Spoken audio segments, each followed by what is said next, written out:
Yeah, alright. It's another early access survival game. Nothing to see here. Well, wait, actually it's only $8. And there's actually mostly positive reviews on Steam. That's pretty unique. It's got some interesting gameplay. There's some factions, quests, underground bunkers. Okay, maybe we should actually take a look at this one. Just this once, alright chat? Today, I'm going to give you guys my thoughts and opinions on Next Day Survival. A new survival MMO game that looks and feels like a true MMO stalker game right down to the campfire guitar. You start off as a neutral character near the neutral trading hub. Your first objective is to complete a starting quest line or ignore it completely and venture off on your own. There are currently 3 primary factions that you can choose from: neutral, looter, and civilian. Looters are your typical bandits. If you're only interested in killing everyone you see and being completely free to murder anybody you want, this one is the class for you. Civilians play the role as your friendly humanity faction. Your goal is to work with other civilians and neutral traders while also killing every looter you see. This is the faction I chose, but it wasn't intentional at first, but I'm quite happy that I did. Everybody wants to kill civilians, so you'll end up getting more action than you think. Neutral players haven't made enough choices to affect which group they settle into. Though there is a questline, you are given a choice to choose between a looter or a civilian, but you don't need to accept it. However, I believe if you still kill enough people, you can slowly become a looter. Thankfully, there are no zombies in this game, which is refreshing to say the least. You have to fight against wolves, bears, and other military forces. Military units are AI that attack everybody they see on sight. And depending on what faction you choose, there are also civilian AI and looter AI. The military units control an underground bunker system that contains high-grade military loot that you can attempt to clear solo or team up with your friends. This tunnel network can be accessed on the map plot C8. The AI are not terribly difficult, but this is a milsim, so if you catch a round or two, you're going to be in some serious trouble, so don't take them too lightly. And they can be a bit bullet spongy, just like in Stalker, so you might have to actually shoot somebody in the head a few times if you're using pistol caliber rounds. You can even actually knock them down and they will be sort of like unconscious, like holding their wounds, and you have to go over and execute them. I'm not too sure if they can eventually get back up, but it's actually a really interesting mechanic. So this is a survival game, right? Let's talk about the survival systems.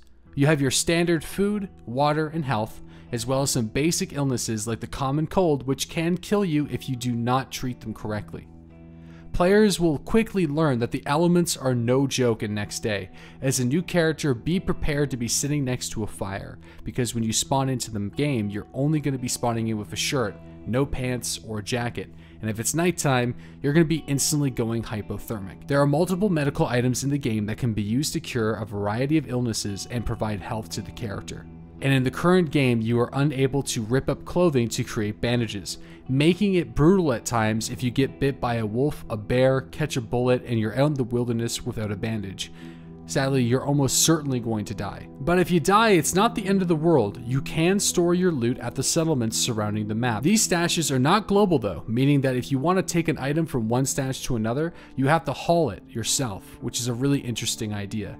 When you die in Next Day Survival, you will lose everything your character has on them at the time, which will be left at your body on the map, just like in DayZ. Bodies though do stay longer than in DayZ, and eventually will turn into a crate. The way the system works is you'll never have an empty crate, so if you see one, there's almost always something inside, even if it's just a map or a watch. The money that remains when selling your goods will actually remain after death, giving you the ability to buy your items to get back into the game. It rewards people for looting longer periods of time and actually selling your items to the stash and giving you a bit of an edge and a jump up whenever you do lose a character. The game features voice over IP, so you can speak to other players and interact with them. You can wave, point, thumbs up, flip somebody off, and you can also put your hands on your head, allowing any player to remove your gear and loot you. You are currently unable to move around with your hands up, and the animation can be slow, so don't expect to be pulling many fast ones on players though at the moment. However, even with this game's price point and feature-rich early access release, there are still some areas that need significant improvement and could be issues for the game's future. Number 1, the lack of the first-person camera. As I mentioned earlier, first person will be coming down the road, but I really hope we see it sooner rather than later. I've already been in a PvP situation where I couldn't see out a window because my character model was in the way. Number 2, lack of leaning in firefights to help stay in cover. I think with the animations and movements the developers have included in the game thus far, they should be able to handle this one. Leaning helps players stay in cover to take their shots and is a critical component to first-person PvP playstyles. Number 3, map size. Next Day Survival has a small map which can lead to extremely chaotic moments when playing on 24-player servers. You might feel that 24 players is too little, but given the map size, you'll see other players almost constantly. It's one of the areas I feel the game is at its weakest. I found that playing on 8 to 16 man servers is how I get the best experience so far, and if I'm really looking for PvP and I have a group with me, the 20 and 24 man servers are good, but all the towns around the neutral trading hub are going to be incredibly chaotic, so it's really hard to get tied into that whirlpool of chaos because people are just going to be running back from their spawns to grab their loot in just very little time at all. Other than that, I actually don't have really many issues in the game. Let's be honest. No survival shooter is perfect, but I feel if the developers can address the following issues, you'll see Next Day Survival around for quite some time. Overall, I think this is one of the best game purchases I've actually ever made. For an early access title, it's incredibly feature rich and gives players a lot of control how they want to play their game. The PvP is actually pretty fun and is already much better than what I've experienced in H1Z1 and Miscreated in my short time on the game. The factions really help immerse you in the world, and the thriving settlements make you feel like you're a part of something that's bigger than yourself, and it also gives you access to meet other players that you can hang out with, talk, strategize, team up. For $8, this is an outstanding game and one that I can definitely recommend to survival shooter fans.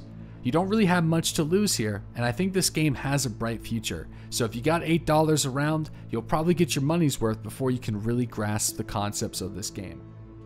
My name is Deadly Slob. Thank you guys for watching the video. If you liked it, subscribe to the channel for more videos on survival shooters, DayZ, Escape from Tarkov, Battlegrounds, Next Day Survival, Survive the Nights, and pretty much anything that revolves survival shooter MMO games. And again, thanks for watching.